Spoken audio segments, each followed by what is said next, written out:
I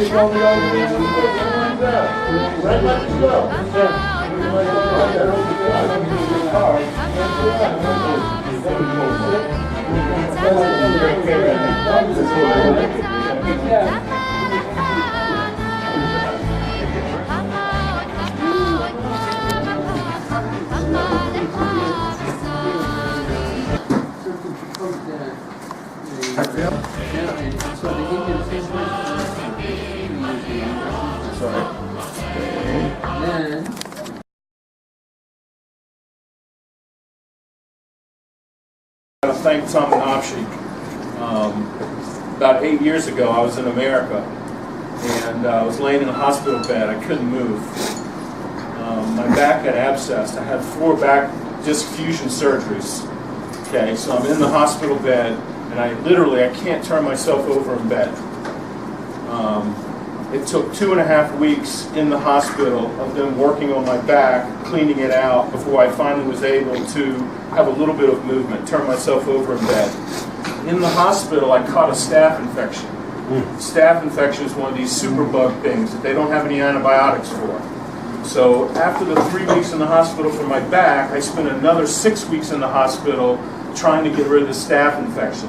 I had a mixture of antibiotic cocktails I had to give myself 3 times a day. Finally, my brother came in to visit me. He's like, "Matt, man, you look homeless." And I was like, thank you so much.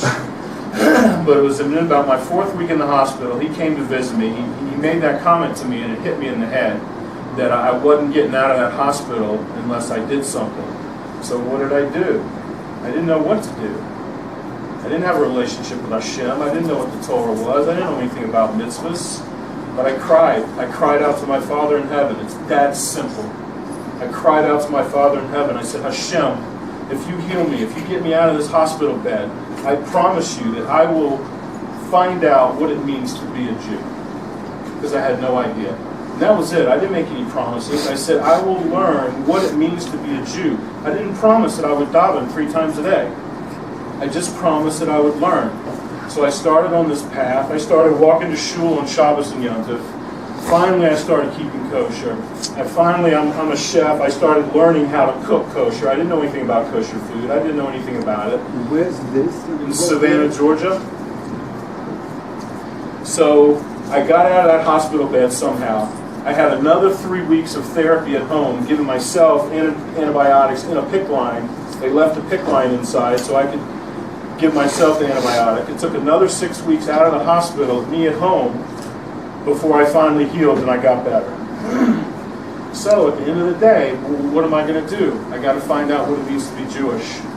So through Hashem, literally, Hashem deposited a check in my bank account. To this day, I'm not even sure 100% why I got this check in the mail. I literally got a check in the mail, okay? And it was valid. I took it to my bank, and they said, we're not even dealing with that. I took it to my business account bank, and they put it in the account, and it was a real check. Okay, where it came from, I'm still not exactly sure. But it allowed me the means to come to Israel. So in June of 2013, I was finally healed enough. I had the means and the opportunity. I came to Israel for a month. I stayed here. I loved it. Went home in July. I sold everything I owned, and I moved back here in August. Made Aliyah in November 2013.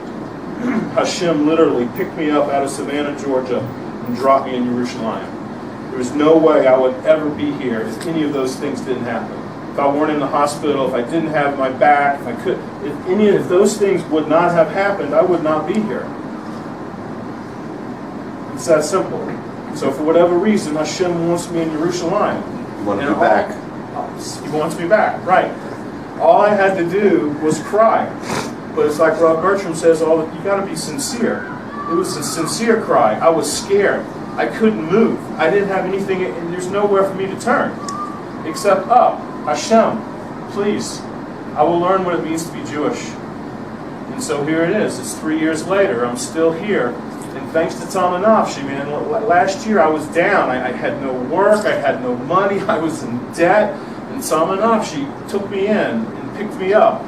And now we're here almost a year later, and we're serving food. And we have a full group for a shir. It's like everything is from Hashem. Every single thing There's no good, there's no bad, there's only Hashem. If something's going on with you that you're not liking or not agreeing with, we just learned in Gemara's Bracha, the first thing you got to do is examine your behavior. My behavior was off, way off. Why I merited to come to Israel and still be here, I have no idea. But this is obviously where Hashem wants me. And the first thing I do is I look at my behavior. Am I speaking right? Am I acting right? Am I making people feel good about themselves? And the next thing is Torah learning. You know, it's like, okay, so I'm on top of the fact that I'm worried about how I act and what I say and how I make people feel. But what else is going on here? You gotta climb the ladder. You gotta get up every day. We re-enlist into Hashem's army every morning, and we start climbing the hill every single day. And you know what? Tomorrow we're going to do the same thing again. It doesn't matter how far up the hill we get today; it's all irrelevant come tomorrow. But everything's from Hashem. I'm here right now, this second, because Hashem. The thoughts that are coming into my head, the words that are coming out of my mouth, these are all from Hashem. This is not from man. I'm just a messenger. So I just want to thank Tom and Avshi for giving me the opportunity to stand up again. And I want to thank everybody here for coming and taking a chance that the food might actually be good. And, very good, very good. Thank you. Thank you. And we'll continue some words of Torah. But also mention the recruiting work that you're doing. Okay, so thank you. So for right now, you know, I'm able to earn a couple of shekels each week through the Yeshiva because I'm trying to help bring students here. And where's David? There's David. David's got the website going, and every single week we put up the newsletter and the different shirim that we do on the website, but we didn't have a LinkedIn page. LinkedIn is what I consider Facebook, but for professionals. It's not a little teeny bopper site. It's for professional people that, you know, want to be professional and want to learn and want to grow. So we're developing a LinkedIn page. We've got over 100 contacts already. It's only been a couple of months we've been doing this.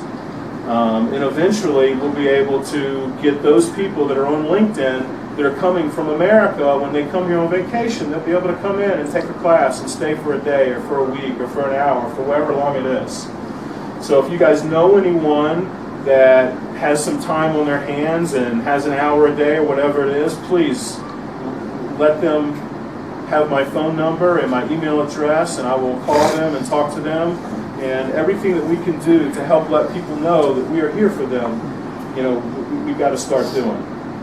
Also, you're trying to record more of the shirim. We're recording more of the shirim, and we're going to start uploading those things to LinkedIn. So every single week, the newsletter will be on LinkedIn, and some shirim will be on LinkedIn. And it's an ongoing process. It really should never end. It's something that happens every day, every week.